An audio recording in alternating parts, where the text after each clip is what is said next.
Salut, j'espère que vous allez bien. On se retrouve pour la review de SmackDown du 15 septembre 2023. On commence directement le show avec Pat McAfee qui fait son retour. Il va faire son entrée. Personne s'y attendait, même si vous allez voir que plus tôt dans la soirée, enfin plus tôt dans la journée, il s'est passé des choses avec Pat McAfee. Donc il arrive dans le ring avant de se faire interrompre par Austin Theory. Il n'y a pas grand chose d'intéressant qui se passe entre Austin Theory et Pat McAfee. C'était plutôt un segment pour remplir, on va dire, et pour faire ce qui va suivre après. Donc on aura Austin Theory qui va commencer à critiquer Pat McAfee. Et là, Pat McAfee il répond que ce sera jamais le show de Austin Theory, mais ça a toujours été le show du peuple. Donc à ce moment-là, il y a un petit blanc, on s'attend de ce qui va se passer. Musique de The Rock qui retentit, The Rock qui fait son retour, je m'y attendais pas personnellement. Je m'y suis attendu vers la fin parce que toute la journée, il y a eu plein de trucs par rapport à The Rock. Déjà, Pat McAfee et The Rock, ils étaient sur l'émission de Pat McAfee. Et on avait The Rock qui révélait que il devait avoir son match face à Roman Reigns à WrestleMania 39. Mais qu'à cause de la fusion et du rachat de la WWE, ça s'est pas fait. Je sais pas pourquoi, pour quelle raison. En tout cas, je vois aucun rapport entre la fusion et le fait de faire un match à WrestleMania. Mais enfin bref. Et The Rock qui termine par dire que il était ok pour le faire cette année. Du coup, il était ouvert. Bon, on était bien gentil The Rock, mais laisse la place aux autres quand même. Moi personnellement, je suis pas méga intéressé par ce match-là. Enfin, ce serait bien d'avoir ce match-là, mais il y a d'autres choses qui passent avant. Enfin bref, du coup, The Rock est dans le ring, il va confronter Austin Theory, il va s'amuser avec la foule et avec Austin Theory, plein de petits jeux de mots comme d'habitude, c'est The Rock, il est drôle. Jusqu'au moment où Austin Theory va vouloir l'attaquer, il va lui faire son People's Elbow et ça va se terminer là-dessus. D'ailleurs, plus tard en backstage, on aura un segment backstage où on aura The Rock qui sera avec Pat McAfee, mais ils vont tomber sur John Cena, du coup on aura la réunion entre John Cena et The Rock, c'était assez sympa à voir 10 ans après. On ressent quand même la vieillesse des deux côtés, que ce soit Cena ou The Rock quand même. Après, 10 ans est passé aussi entre ces deux périodes-là. Mais j'avais juste envie de lancer Machine Gun Kelly là pour me rappeler les bons souvenirs. Mais ça m'a fait extrêmement plaisir de les revoir ensemble. Ils se sont fait un petit câlin et voilà. Mais pas plus d'avancement que ça, je dirais, entre cette histoire-là, entre The Rock et Roman Reigns. Roman Reigns n'était pas là, donc évidemment, il y a eu aucun clin d'œil à un futur match ou quoi que ce soit. Mais on verra bien par la suite.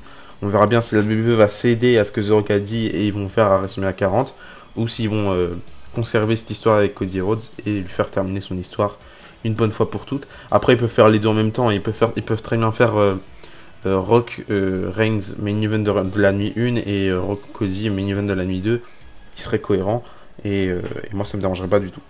Ensuite, AJ Styles a affronté Finn Balor. Le match était intéressant en vrai, il a duré 8 minutes, c'était pas très très long. Victoire de Finn Balor qui remporte le match grâce à. Je crois que c'était Jimmy Uso qui avait gêné AJ Styles. Donc on continue encore une fois cette histoire-là entre AJ Styles et la Bloodline. On nous a révélé que le prochain match de Roman Reigns devrait être le 4 novembre à Crunchyroll. Du coup, il devrait probablement affronter Roman Reigns, du moins je l'espère. Même si j'aurais préféré ça pour un Royal Rumble ou un truc dans le genre. Mais en tout cas, ça reste intéressant cette histoire-là entre AJ Styles et la Bloodline. Même si on n'avait pas trop osé aussi à côté de ça et c'était un petit peu dommage. D'ailleurs, par rapport à Jimmy Uso, tout comme Arrow avec Jey Uso, on aura Finn Balor qui va vouloir recruter Jimmy Uso. Je sais pas pourquoi, je sais pas d'où ça vient, je sais pas quelle sera la finalité dans cette histoire-là, mais pourquoi tu veux recruter les deux frères? Je comprends pas le projet et je vois pas quel est le but pour Judgment Day de les recruter tous les deux. C'est pas non plus des grosses forces surhumaines qui vont l'aider à gagner tous les titres, même si ça a fonctionné avec Roman Reigns, même si on va pas dire que c'est grâce aux Usos que Roman Reigns est champion. Mais bon, ils ont servi énormément au règne de Roman Reigns à conserver son titre, etc. Mais je vois pas l'utilité de voir les recruter tous les deux. Enfin bref, après on aura LBV qui vont faire leur entrée, ils vont arriver dans le ring.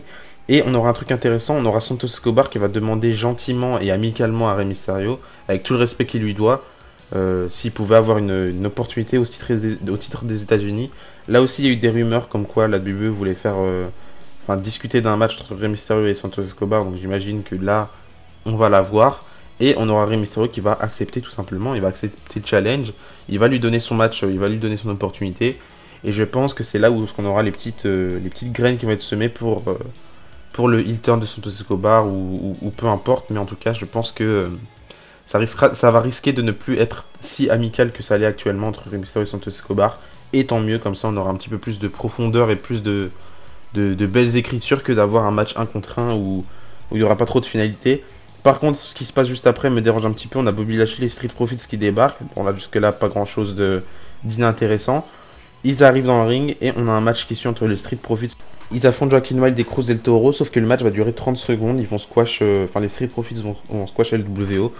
Je trouvais ça assez dommage parce que je pensais qu'il y avait vraiment quelque chose à faire avec, avec cette équipe-là. Il y avait de quoi écrire et c'est un petit peu dommage de terminer ça comme ça. Je pense pas qu'il y aura de la suite pour Cruz El Toro et Joaquin Wild. C'est juste un petit peu dommage. Ça rend un petit peu le groupe LWO un petit peu trop inintéressant, on va dire. Parce qu'il y a rien, quoi. Ils ont perdu en 30 secondes contre les Street Profits, qui ont une tenue de merde en plus. Ça me fait, la tenue des Street Profits actuellement, ça me fait penser aux tenues que la WWE crée quand il y a un changement de personnage. Genre Stardust, ils ont créé des tenues pour Stardust. Ils voulaient faire la même chose avec Revival FTR, où ils ont créé des tenues bizarres. Et là, j'ai trouvé que les motifs sur les tenues des Street Profits, c'était dégueulasse. J'imagine que c'est la WWE qui a créé ça. En tout cas, j'espère pas. Parce que c'est un petit peu chiant, on t'impose des tenues alors que c'est pas nécessaire. Ce serait vraiment dommage. Enfin bref, ensuite, LA Knight il a affronté le Miz dans l'ultime match entre les deux et heureusement. Bon, toujours incohérent le fait que le Miz soit à SmackDown alors qu'il est à Raw.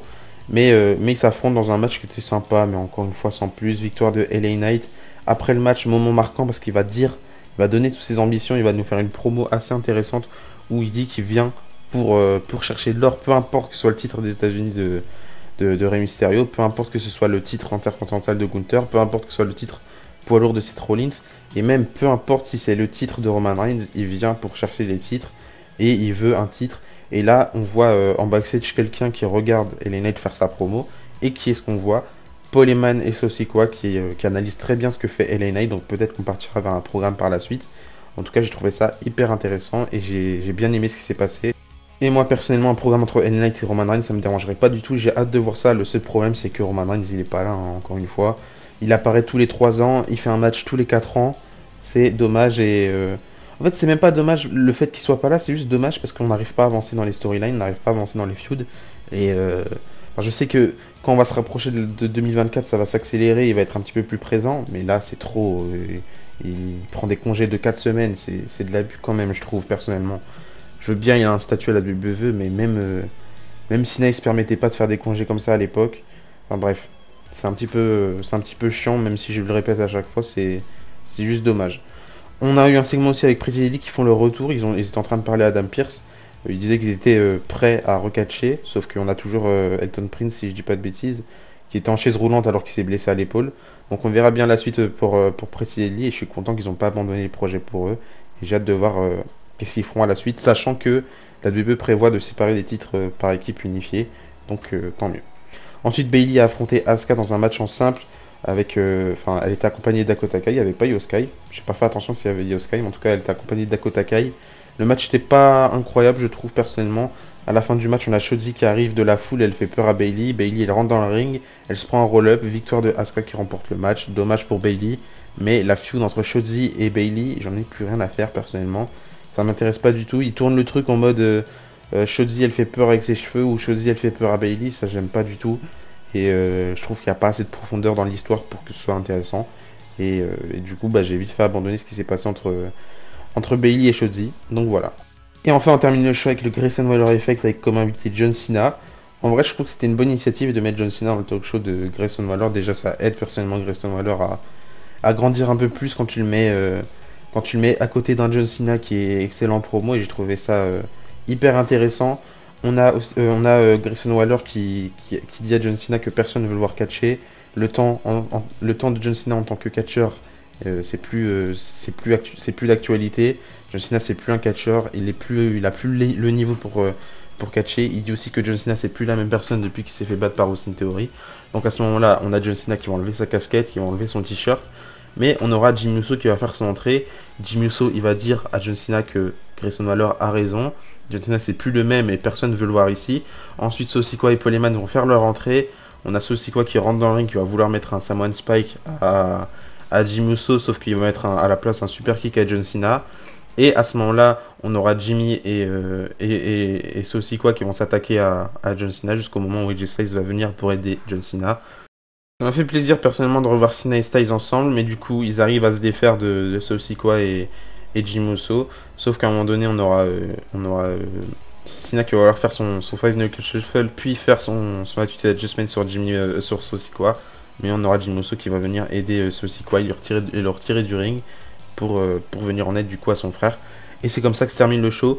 J'ai trouvé ça assez intéressant, sachant que juste après ça, on a eu un dark match du coup qui n'a pas été télévisé. On avait Cena et Styles en équipe qui ont affronté je sais plus qui, sûrement Jimmy Uso et Saucy quoi, mais c'est dommage de faire ça en dark match. Cena, je sais pas pourquoi, à chaque fois qu'il fait son retour, il fait des matchs en dark match, mais il fait jamais des matchs télévisés, je comprends pas l'idée, je sais pas pourquoi il fait ça. T'es là pendant quelques semaines, profites-en, fais des matchs, c'est peut-être les dernières fois que tu vas pouvoir faire des matchs en weekly et des matchs tout court.